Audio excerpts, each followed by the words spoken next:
ஆழ்வார்கள் ஆன்மீகத்துக்கு வந்தாலே மனுஷ்யன் என்பவன் தனித்து இந்த உலகத்தில் இருக்கவே இல்லை. மனுஷனுக்கு மேல தேவர்கள், கந்தர்வர்கள், யக்ஷர்கள்னு பல வகையான மக்கள் இருக்கிறார்கள். மனுஷனுக்கு கீழே விலங்குகள், தாவரங்கள், மரம், செடி கொடிகள் இவையெல்லாம் இருக்கின்றன. இது அனைத்தும் சேர்ந்து நன்றாக வாழ வேண்டுமோ இல்லையோ? பகவானுக்கு எண்ணம் மனுஷன் மட்டும் வாழ வேண்டும் என்பதல்ல. நமக்கு ஒண்ணு கொம்பெல்லாம் வைத்து நாம் இங்கு பிறக்கவே இல்லை. இந்த உலகத்தில் மற்ற பிராணிகளோடு சேர்ந்து நாமும் பிறந்திருக்கிறோம். நமக்கு இருக்கிற ஒரே ஒரு உயர்வு என்ன? மற்ற பிராணிகளால பகுத்து அறிந்து எது நல்லது தீயதுன்னு ஆராய்ந்து செயல்பட முடியாது. மனுஷனுக்கு அந்த சக்தியை கொடுத்திருக்கிறார். மனுஷனுக்கு மேல ஜென்மங்கள், தேவர்கள், கந்தர்வர்கள், அவர்களுக்கும் அந்த சக்தி இருக்கிறது. அப்ப அந்த ஞானத்தை பயன்படுத்தி எதை செய்யலாம் செய்யக்கூடாது என்று தெரிந்து கொண்டு செயல்படுவதற்கான சக்தி நமக்கு இருக்கிறது. அதனால்தான் ஒரு வயசு வரைக்கும், 7 வயசு 10 வயசு வரைக்கும் ஒரு குழந்தை ஏதாவது தவறுகள் செய்தாலும் அதற்கு பாபம் ஏற்படாதுன்னு தெரிவிக்கிறார்கள். ஏன்னா சாஸ்திரம், ஒருத்தர் வண்டி ஓட்டுறார், சாலையிலே வண்டி ஓட்டுவதற்கு அதுக்கு நிறைய படிக்கிறோம், அதுக்கு ஒரு பரீட்சை வைக்கிறா, ஓட்டி காட்டணும், எல்லாம் பண்ணா ஒரு சான்றிதழ் கொடுக்கிறா, நீங்கள் இனிமேல் ஓட்டுவதற்கு தகுதி உடையவர் என்று ஒரு சான்றிதழ் கொடுக்கிறார்களோ இல்லையோ? இந்த விதிமுறைகளை யார் பின்பற்ற வேண்டும்னு எதிர்பார்க்கிறோம்? அந்த சாலையில திடீர்னு ஒரு நாய் குறுக்க போறதுன்னு வச்சுங்களேன், நாயை பிடிச்சி நேர கூண்டுல ஏத்தி நீதிபதி அதை நிற்க வச்சு கேள்வி கேட்டு, நீ ஏன் இந்த வெள்ளக்கோடு போடாத இடத்துல நீ ஏன் சாலையை கடந்தாய், உனக்கு தெரியாதா இந்த இடத்துல தானே கடக்க வேண்டும்னால் நாய்க்கு எப்படி தெரியும்? நாம் எழுதி வைத்த சட்ட புத்தகத்தை படித்து தெரிந்து கொள்வதற்கான வாய்ப்பே நாய்க்கு கிடையாது. அதற்கான திறமையே இல்லாத ஒரு பிராணி அந்த நீதிகளால் கட்டுப்பட்டு வாழவே முடியாது. அத போல வேதங்களுடைய கட்டுப்பாடு யாருக்கு உண்டு என்றால் மனிதர்களுக்கு உண்டு. இதரை விட உயர்ந்த பிறவிகளுக்கு உண்டு. மனிதர்களுக்குள்ளும் 2 வயசு குழந்தை ஏன் சரியாக பகவானுடைய நாமத்தை சரியா சொல்லவில்லை, கோவிந்தான்னு ஒரு பெயர் சொல்லி கொடுக்குறோம்னு வச்சுங்களேன், அது என்னமோ மழையில மாத்தி மாத்தி உளரத்தான் போகிறது. ஆனா கோவிந்தாங்கிற நாமத்தை சரியாக சொல்லாததற்கு பாபம் வருமா? அப்படி ஒண்ணு வராது. திடீர்னு ஒரு தகப்பனார் இல்ல யாரோ ஒரு பெரியவர் ஆச்சாரியன் வருகிறார், காலால அவர் மேல எட்டி உதைக்கிறதுன்னு வச்சுங்க, உடனே குழந்தைக்கு பாபம் வரப்போகிறதா? ஒண்ணும் கிடையாது. ஒரு வயசு தன்னுடைய செயல்களை புரிந்து செய்யக்கூடிய வயது வரும் வரை குழந்தைக்கு பாபங்கள் கிடையாது. மற்ற பிராணிகளுக்கு பாபங்கள் புண்ணியம் எதுவுமே கிடையாது. ஏனென்றால் அவர்களால சாஸ்திரத்தை படித்து புரிந்து கொண்டு செயல்படவே முடியாது. அப்ப சிலருக்கு மட்டும்தான் சாஸ்திர கட்டுப்பாடுகள் இருக்கின்றன. அந்த சாஸ்திரத்தை உணர்ந்து நடந்தோம் என்றால் நாம் மட்டும் முன்னேறுவதோடு நின்று விடாமல் இந்த சமுதாயம் முழுக்க ஒரு முன்னேற்றத்தை அடையலாம். வேதத்தை பொறுத்தவரை ஒரு மனிதன் ஆன்மீக பாதையில் முன்னேறுவது மட்டும் போராது. ஏன் பண ரீதியில் கூட, செல்வத்தின் அடிப்படையில் கூட ஒருவன் மட்டும் உயர்ந்தால் போராது. அவன் உயரும் போது குடும்பம் உயர வேண்டும். குடும்பம் உயர்ந்தால் சுத்தி இருக்கக்கூடிய மற்றவர்கள் உயர வேண்டும். அனைவருக்கும் ஒரு உயர்வு வருவதற்கு யாரும் இன்னொருத்தரை பாதித்து தான் மட்டும் உயர்ந்து விடக்கூடாது. ஒரு தர்மத்தை கடைபிடிக்காமல் நேரடியாக பணம் சம்பாதிக்க போனோம் என்றால், உடனே இன்னைக்கு பேசுறோம் இல்லையோ, கடந்த 30 ஆண்டுகளாக நம்முடைய பாரதத்தில் இருந்த இயற்கை வளங்களை எல்லாம் அதிகமாக பயன்படுத்தி விட்டோம். நமக்கு மட்டுமில்ல, உலகம் முழுக்க இதைத்தான் பேசிக் கொண்டிருக்கிறார்கள். வளங்களை அதிகமாக பயன்படுத்தி விட்டோம், இவ்வளவு பண்ணியிருக்க கூடாது, இப்படி இருந்தா அடுத்த தலைமுறைக்கு ஒண்ணுமே மிச்சம் இருக்காது, இதை பாதுகாத்து நிதானமாக பயன்படுத்த வேண்டும். ஏன் இந்த பேச்சு வந்தது?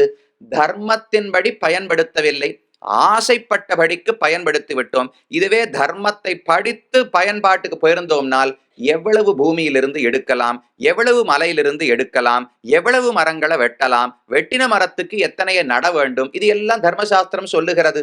அந்த தர்மத்தோடு உலகத்தில் இருக்கும் வளங்களை பயன்படுத்தினால் எல்லாரும் சௌக்கியமா இருக்கலாம். பிராணிகளுக்கும் கட்டமில்லை, மனுஷர்களுக்கும் கட்டமில்லை, மழையும் நின்று போகாது. தர்மத்தை விட்டு விட்டு எனக்கு எவ்வளவு வேணுமோ பயன்படுத்துகிறேன்னு போனால் அது நமக்கு ஆபத்திலே தான் போய் முடிகிறது. அப்ப தர்மம் என்பது ஒரு அடிப்படை கட்டமைப்பு பகவான் ஏற்படுத்தினார். உலகத்தை அவர்தானே படைத்திருக்கிறார். அப்ப அந்த உலகத்தில் தேவர்கள் மனுஷர்களுக்கு என்ன பண்ணணும், மனுஷர்கள் விலங்குகளுக்கு என்ன பண்ணணும், மனுஷர்கள் தேவர்களுக்கு என்ன பண்ணணும், இந்த ஒருவருக்கொருவர் இருக்கக்கூடிய பரிமாற்றத்தையும் அவர்தானே. ஒரு நிறுவனம் இருக்குன்னு வச்சுங்களேன், அந்த நிறுவனத்துல பல துறைகள் இருக்கும். அந்தந்த துறைகளுக்கு இடையில் இருக்கிற பரிமாற்றத்தை அந்த நிறுவனத்துக்கு முதலாளி தானே நிர்ணயிக்க வேண்டும். அதை போல பகவான் நிர்ணயிக்கிறார். இந்த உலகத்து மக்கள் எல்லாம் தேவர்களுக்கு பூஜை பண்ணணும், தேவர்கள் பதிலுக்கு மழை முதலான செல்வங்களை கொடுப்பார்கள், அதை கொண்டு இவர்கள் ஆனந்தமாக இருக்கலாம், திரும்ப பூஜை பண்ணணும். இப்படி ஒரு சக்கரத்தை போல பகவான் ஏற்படுத்தி வைத்திருக்கிறார். இதைத்தான் தர்மம் தர்மம் என்று சொல்லுகிறோம். நாம் ஆசைப்படக்கூடிய ஒரு பொருள், அதை பெறுவதற்கு வேதத்தில் ஏதோ ஒரு வழி சொல்லப்பட்டிருக்குமோ இல்லையோ. எனக்கு பணம் வேண்டும், திருடி கூட பணத்தை அடையலாம், ஏமாற்றி கூட பணத்தை பெற்றுவிடலாம், ஆனா நியாயமாக எப்படி சம்பாதிக்க வேண்டும்னு வேதம் சொல்லுகிறதோ இல்லையோ. அதுக்குத்தான் தர்மம்னு பெயர். நான் ஆசைப்பட்ட ஒரு பொருளை அடைவதற்கு வேதத்தில் என்ன வழி சொல்லப்பட்டுள்ளது. எளிமையா பார்க்கணும். சொர்க்கத்துக்கு போகணுமா, நமக்கு உலகத்துல வழியே தெரியாது. சொர்க்கத்துக்கு எப்படி போகணும்னு உலகத்துல யாரிடத்துல கேட்டாலும் தெரியாது. ஆனா வேதம் சொல்லுகிறது ஒரு யாகம் இருக்கிறது, இந்த யாகத்தை செய்தாய் என்றால் சொர்க்கத்துக்கு போகலாம். புத்திரகாமேஷ்டி யாகம் தசரதன் பண்ணாரு, அந்த யாகத்தை செய்தால் பிள்ளை பேரு கிடைக்கும். இன்னொரு யாகத்தை பண்ணா வியாதி தீரும், இன்னொரு யாகத்தை பண்ணா மழை பொழியும். இத போல வெவ்வேறு உபாயங்கள் வழிகள் வேதத்திலே சொல்லப்பட்டுள்ளன. மோட்சம் அடைவதற்கும் வழி சொல்லப்பட்டுள்ளது. சரணாகதி பண்ணு, பக்தி யோகம் பண்ணு, இதை செய்தால் வைகுந்தத்தையும் அடையலாம். அப்ப நாம் ஆசைப்படக்கூடிய புருஷார்த்தங்கள் 4: அறம், பொருள், இன்பம், வீடுன்னு 4 சொல்றோமோ இல்லையோ. இந்த 4ஐயும் அடைவதற்கு என்னென்ன நியாயமான வழிகள் இருக்க முடியுமோ அவை அனைத்தையும் வேதம் சொல்லுகிறது. அந்த வழிகளுக்குத்தான் தர்மங்கள் தர்மங்கள் என்று பெயர். அந்த தர்மங்கள் தான் உலகத்தை தாங்குகின்றனவாம். இதன்படி நாம் செயல்பட்டோம் என்றால் இது உலகத்தையே ரட்சிக்கும். தர்மோ ரக்ஷதி ரக்ஷிதா எழுதி வைக்கிறாளோ இல்லையோ. நாம் தர்மத்தை கடைபிடித்தோம் என்றால், காத்தோம் என்றால், அந்த தர்மம் பதிலுக்கு நம்மை காக்க போகிறது. நாம் அனுஷ்டானம் செய்யாமல் விட்டு விட்டோம் என்றால் அப்ப அதர்மத்துக்கு போயிட்டோம்னு அர்த்தம். தர்மத்தை செய்தால் புண்ணியம் கிடைக்கும், தர்மத்தை செய்யாமல் விட்டால் அது சில இடங்கள்ல பாபத்தையும் கொடுக்கும். அதனால நமக்கு பாதிப்பு வருமோ இல்லையோ. அப்ப தர்மத்தை நாம் கடைபிடிக்க வேண்டும். அந்த தர்மங்கள் பதிலுக்கு நமக்கு நல்லது செய்ய போகின்றன. இதை போல சில தர்மங்களை ஆண்டாள் தன்னுடைய பாசுரங்களிலே தெரிவிக்கிறாள். நேத்திக்கு ஒரு இடம் பார்த்தோம். ஐயமும் பிச்சையும் ஆந்தனையும் கைகாட்டி முடிந்தவரை தானம் செய்ய வேண்டும். அம்பரமே தண்ணீரே சோரே அறம் செய்யும் எம்பெருமான் நந்தகோபாலா எழுந்திராய் என்று ஆண்டாள் தானத்தை பற்றி சொன்னாள்.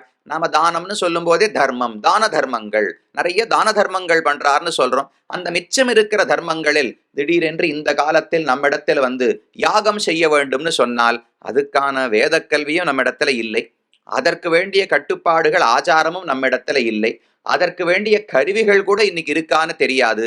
அப்ப யாகம் நம்மால செய்ய முடியாது. சரி, கோயில் கட்டு, ரொம்ப பெரிய தர்ம காரியம்தான். ஒருத்தனாக கோயில் கட்ட முடியுமா? ஒரு குளம் வெட்ட முடியுமா? இதை போல பெரிய காரியங்களை எல்லாம் ஒருத்தராக சாதித்து விட முடியாது. ஆனால் தொடங்கும் பொழுது நம்முடைய குடும்பத்துல தானே ஏதோ ஒரு தர்மத்தை தொடங்க வேண்டும். அப்ப சின்ன சின்ன தர்மங்களாக நாம் கடைப்பிடிக்கக்கூடிய சில முக்கியமான தர்மங்களை ஆண்டாள் தன்னுடைய பாசுரங்களிலே தெரிவிக்கிறாள். அதை மட்டும் எடுத்துப்போம். ஏன்னா ஆண்டாளே ரொம்ப பெரிய விஷயங்களை எல்லாம் சொல்லவில்லை. நீ யாகம் பண்ணு என்றோ, கோவில் கட்டு என்றோ, பெரிய பல பேருக்கு அன்னதானம் செய் என்றோ ஆண்டாள் எங்கும் சொல்லவில்லை. நாம் கடைப்பிடிக்க வேண்டிய சில அடிப்படை தர்மங்கள், அது பகவானோடு தொடர்பட்டதாக இருக்கலாம், இல்ல மக்களுக்கு உதவக்கூடிய தர்மங்களாக இருக்கலாம். இது அனைத்தையும் இந்த பாசுரங்களிலே தெரிவிக்கிறாள். அதில் ஓரிரண்டு இடங்கள், எல்லாத்தையும் பார்ப்பதற்கு நேரம் இருக்குமான்னு தெரியாது, தோண்ட தோண்ட பல கருத்துகள் வந்து கொண்டே இருக்கும். சில இடங்களையாவது அனுபவிப்போம் என்றுதான் இன்னைக்கு தொடங்குகிறோம். முதலிருந்து பார்த்தால் முதல் பாசுரத்திலேயே ஒரு தர்மம் சொல்லுகிறாள். கூர்வேல் கொடுந்தொழிலன் நந்தகோபன் குமரன். இந்த தர்மம் என்பது எல்லாமே நாம செய்ய வேண்டிய ஒரு செயலாகத்தான் இருக்கும் என்று சொல்லிவிட முடியாது. தர்மம் என்பது சில இடங்களில் செய்யாமல் இருப்பதும் தர்மமாக ஆகுமோ இல்லையோ. பொய் பேசாமல் இருத்தல் என்பது தர்மம். பேச வேண்டும்னு யாரும் கட்டாயப்படுத்த முடியாது. அடியன் மௌன விரதத்தில் இருந்தேன்னா வேதம் வந்து நீ பேசு அப்படின்னு கட்டாயப்படுத்தவே முடியாது. பொய் பேசாமல் இரு என்று மட்டும்தான் வேதத்தால சொல்ல முடியும். சில சாப்பிடக்கூடாத பொருட்கள், அதை சாப்பிடாமல் இருப்பதே தர்மம். சாப்பிடுவது அதர்மம், சாப்பிடாமல் இருப்பதே தர்மம் அல்லவா? அதை போல சில இடங்களில் செய்ய வேண்டிய காரியங்களை ஆண்டாள் சொல்லுகிறாள். சில இடங்களில் தவிர்க்க வேண்டியவற்றை தவிர்க்க வேண்டும் என்று சொல்லுகிறாள். சில இடங்களில் நமக்கு இருக்க வேண்டிய பண்புகளையும் சொல்லுகிறாள். அதையும் தர்மம்னு சொல்லலாம். நாம் ஒரு காரியத்தை செய்யும் போது ஒரு சில பண்புகளோடு இருந்தால்தான் அந்த காரியத்தை நிறைவேற்ற முடியும். பள்ளிக்கூடத்தில் இருக்கோம் இல்லையோ, பள்ளிக்கூடத்துல சீருடை எதற்கு? சீருடை அணியாமல் வந்தா பள்ளி கொடுக்கிற பாடம் மனசுல ஏறாதா? அதை கற்று மதிப்பெண்கள் வாங்க முடியாதா? எதுக்கு நகத்தை எல்லாம் வெட்டிட்டு வரணும்? எதுக்கு தலைமுடிய ஓரளவுக்கு வெட்டி வச்சு அதை சரியா வாரிக்கொண்டு வர வேண்டும்? எதற்கு பார்க்க எப்பவுமே தெளிவாக இருக்க வேண்டும்? எதுக்கு சீருடை அடைய வேண்டும்? இதுக்கும் படிக்கிற பாடத்துக்கு சம்பந்தம் கிடையாது. ஆனால் இது சில பண்புகளை நமக்கு கொடுக்குமோ இல்லையோ. அந்த பண்புகளோடு சேர்ந்து படிப்பு இருந்தால்தான் பிற்காலத்துல நம்ம அது தயார்படுத்தும். வாழப்போகிற வாழ்க்கைக்கு நம்மள தயார்படுத்தணும்னா பண்புகளும் தேவைப்படுகின்றன. பண்புகள் இல்லாமல் ஒரு மாணவன் நன்னா படிச்சா உடனே பள்ளிக்கூடத்திலேருந்து ஒரு சீட்டு எழுதி தகப்பனாருக்கு தாயாருக்கு அனுப்புவா. படிப்பு நன்னா இருக்கு, மத்ததெல்லாம் சுமார், நல்ல பண்பே இல்ல, எல்லாரோடையும் சண்டை போடுறான், இப்படி இருந்தா பள்ளிக்கூடத்திலே வச்சுக்க மாட்டோம். 97 வாங்குறாரே, 97 வாங்கி என்ன பிரயோஜனம், பண்பு இல்லையேன்னு சொல்லிவிடுவார்கள் அல்லவா. பண்பு இருந்து படிக்காவிட்டாலும் கஷ்டம், ஆனா போனா போறது. அவர் வாழக்கூடாது, அவர் நல்லவர் அல்லன்னு சொல்லிவிட மாட்டோம். சரி, படிப்பு சுமாரா வருது, அதற்கு தகுந்த வேலைக்கு போகலாம். படிப்பு நன்றாக வந்து பண்பு இல்லாமல் போனால் அவரை என்ன பண்ணணும்னே நமக்கு தெரியாது. அதை போல பண்புகளையும் சில இடத்திலே ஆண்டாள் சொல்லுகிறாள். இது எல்லாமே தர்மம் தான். இப்ப அஹிம்சை, யாரையும் துன்புறுத்தாமல் இருக்க வேண்டும், இது தர்மம்னு தானே சொல்றோம். சாமி, கொல்லுவது என்பது செயல், கொல்லாமல் இருப்பதுங்கிறது ஒரு செயலே கிடையாது, நிவிருத்தி தானே. ஒரு செயலை செய்வது தர்மமாகும், ஒண்ணுமே செய்யாமல் இருப்பது கூட சில இடங்களிலே தர்மமாகும். அத போல சில விஷயங்களை சொல்லுகிறாள். முதல் பாசுரத்தை எடுத்துக்கோங்க. கூர்வேல் கொடுந்தொழிலன் நந்தகோபன் குமரன் என்று நந்தகோபாலனை பற்றி சொல்லி அவனுடைய மகன் கண்ணன் என்று ஆண்டாள் அறிமுகப்படுத்துகிறாள். அதுல நந்தகோபாலனை பத்தி என்ன சொல்றா, கையில கூர்மையான வேல் வைத்துக் கொண்டிருக்கிறாராம். அந்த வேலை வைத்து கொடுமையான தொழில்களை எல்லாம் செய்கிறார். கூர்வேல் கொடுந்தொழிலன் நந்தகோபன். முதலில் மாமனாரை அறிமுகப்படுத்தும் பொழுது யாரான் இப்படி பேசுவாளா? சீதை தன்னுடைய மாமனாரை பத்தி சொல்றா. ஸ்னுஷா தசரதஸ்யாகம் சத்ரு சைன்ய பிரதாபினஹா, எதிரிகளுடைய சேனையை நடுங்க வைக்கக்கூடியவர் என்னுடைய மாமனார் தசரதன் என்று சீதை அறிமுகப்படுத்துகிறாள். இது நேர்மையான நல்ல அறிமுகம்.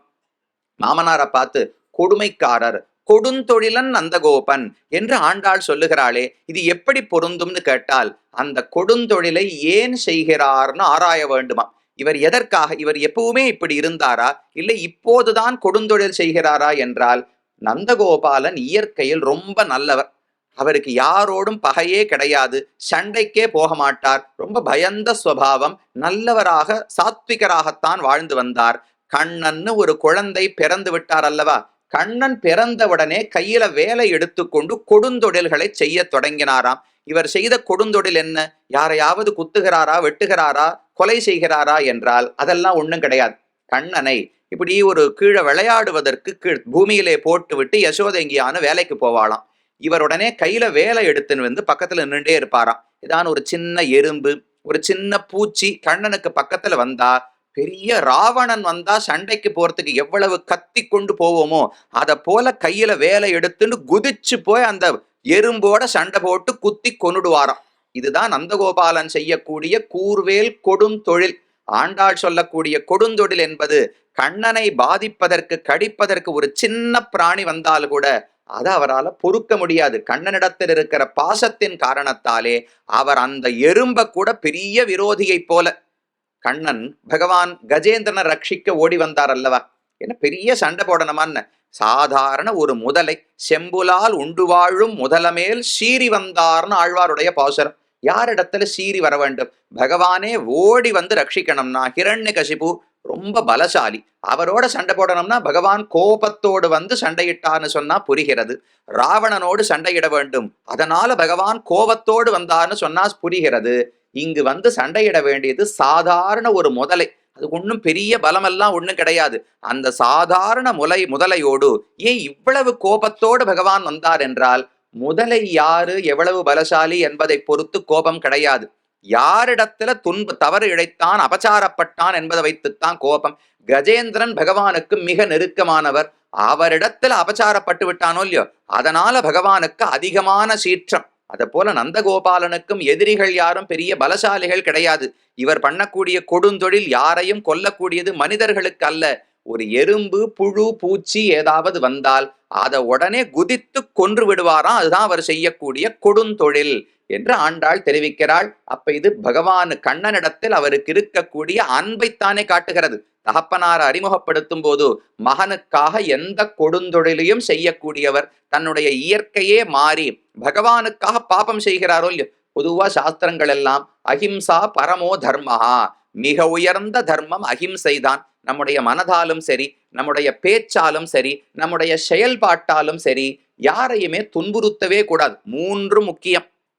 நாம நினைப்போம் சரி உடலால துன்புறுத்தக்கூடாது, அது ரொம்ப கஷ்டம். வாயால துன்புறுத்தினாலும் அதுவும் கொஞ்சம் கட்டமாத்தான் இருக்கும், தவிர்த்து விட வேண்டும்.